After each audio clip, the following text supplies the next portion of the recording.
بسم الله الرحمن الرحيم. لقد وصلني ما وصل كثيرا من الناس بنت من مدينة شبوة من دولة اليمن عندما قتلوا الحوثيين أخوها،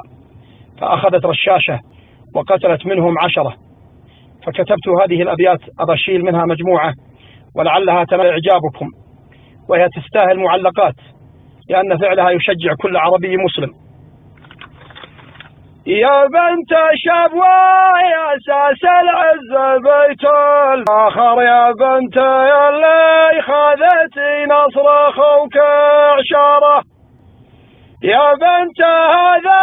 مواقفكم وهذا السطر، انتو زمام الحرايب والعدو تقهره،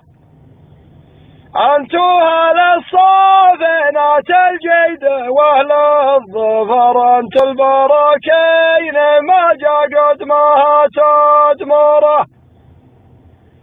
انتو اهل الدين والحكمه بالبر وبحر، حديث من عالم ان الغيب متخيله،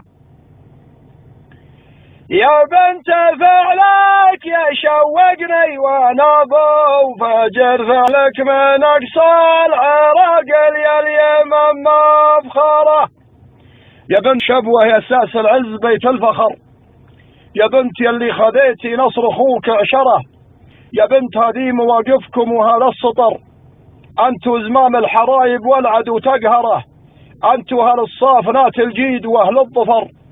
انتو البراكين ما جا قدمها تدمره، انتو اهل الدين والحكمه بر وبحر، حديث من عالم من الغيب متخيله، يا بنت فعلك يشوقني وانا ابو فجر، فعلك من اقصى العراق اليمن مخره، اخوك طاح ودمه شلال فوق النحر، ما له عضيد وعليه اليوم يا مكشره، عنك يدافع بصدره من رصاص الغدر، من طلعة الشمس حتى غاب نور قمره، صفوا عليها الروافض من يمين ويسر، حتى داب خبيث من وراه غدره، ثم خدتي العطف يا الخنسة واخوها صخر، اخذت شجاعا على الموت الحمر مجزره، اشبعتي القوم قتل بالرصاص الحمر، حتى جعلت الشوارع كأنها مجزرة، يجعل جنة عدن يا بنت لك مسقر، أنا أشهد أنك فعلتي فعل يا مكبرة. وسلامة الجميع. صالح بن علي الحبابي.